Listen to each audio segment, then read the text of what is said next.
അഭിനേതാക്കൾ പ്രതിഫലം കുറയ്ക്കണമെന്ന നിർമ്മാതാക്കളുടെ സംഘടനയുടെ ആവശ്യം തള്ളാനെന്ന തരത്തിൽ ചലച്ചിത്ര താരങ്ങളുടെ സംഘടനയായ അമ്മയുടെ യോഗം ചേർന്നതിന് പിന്നിൽ ഹേമ കമ്മിറ്റി ഭയം. ഹേമ കമ്മിറ്റിയുടെ റിപ്പോർട്ടിന്റെ അടിസ്ഥാനത്തിൽ പോലീസിന് മുന്നിലുള്ള വെളിപ്പെടുത്തലിന്റെ അടിസ്ഥാനത്തിൽ കേസെടുക്കാമെന്ന് സുപ്രീം കോടതി നിർദ്ദേശിച്ചിരുന്നു. ഹൈക്കോടതിക്ക് മുമ്പിൽ പ്രത്യേക അന്വേഷണ സംഘം നൽകിയ റിപ്പോർട്ടുമുണ്ട്. മലയാള സിനിമയിലെ അതിശക്തർക്കെതിരെ എഫ്ഐആർ ഇട്ടതിന്റെ വിവരങ്ങളാണ് ഇതിലുള്ളത്. ഹൈക്കോടതി നിർദ്ദേശപ്രകാരം അതീവ രഹസ്യമായിട്ടാണ് റിപ്പോർട്ട് സമർപ്പിച്ചത്. എന്നാൽ പ്രതികളുടെ വിവരങ്ങൾ പുറത്തുവിടാൻ കോടതി ആവശ്യപ്പെട്ടാൽ അത് മലയാള സിനിമയിൽ ഞെട്ടലാകും. നടന്മാരിലെ നിർമ്മാതാക്കൾ പലരും കുടുങ്ങും.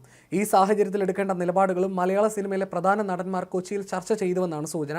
നിർമ്മാതാക്കളുടെ സമര തീരുമാനം അംഗീകരിക്കാൻ കഴിയില്ലെന്നും ചലച്ചിത്ര താരങ്ങൾ സിനിമയിൽ അഭിനയിക്കുന്നതും നിർമ്മിക്കുന്നതിലും ഇടപെടുന്നത് അംഗീകരിക്കാൻ കഴിയില്ലെന്നും അമ്മ വ്യക്തമാക്കുന്നുണ്ട്. ഈ വിഷയത്തിൽ താരസംഘടനയ്ക്ക് പ്രതീക്ഷിച്ച പിന്തുണ കിട്ടിയില്ല. നിർമ്മാതാക്കളുടെ സംഘടന പൊളിക്കാനുള്ള നീക്കവും നടന്നില്ല. നിർമ്മാതാക്കളുടെ സംഘടന ഒറ്റക്കെട്ടായി മുന്നോട്ട് പോവുകയാണ്. സിനിമാ വ്യവസായത്തിന്റെ നഷ്ടം നടന്മാർ കൂടി ഏറ്റെടുക്കണമെന്നത് മാത്രമാണ് അവരുടെ ആവശ്യം. 25 കോടി പ്രതിഫലം വാങ്ങുന്ന നടന്മാർ മലയാളത്തിലുണ്ട്. ഇത് മലയാള സിനിമാ വ്യവസായത്തെ തകർക്കുമെന്നത് തിയേറ്റർ ഉടമകളും നിർമ്മാതാക്കളിൽ ബഹുഭൂരിപക്ഷവും അംഗീകരിക്കുന്നു. സാങ്കേതിക വിദഗ്ധർക്കും ഇതേ നിലപാടാണ്. ഇതോടെ താരസംഘടന വിഷയത്തിൽ ഒറ്റപ്പെട്ടു. നിർമ്മാതാക്കളുടെ യോഗത്തിന് താരസംഘടനയുടെ പിന്തുണയിൽ നിർമ്മാതാക്കളെ വിമർശിക്കാനെത്തിയ ആന്റണി പെരുമ്പാവൂർ തീർത്തും ഒറ്റപ്പെട്ടു. പ്രതിഫലം തവണകളായി നൽകുന്നത് സംബന്ധിച്ച ചില നിബന്ധനകൾ നിർമ്മാതാക്കളുടെ സംഘടന മുന്നോട്ട് വച്ചിരുന്നു.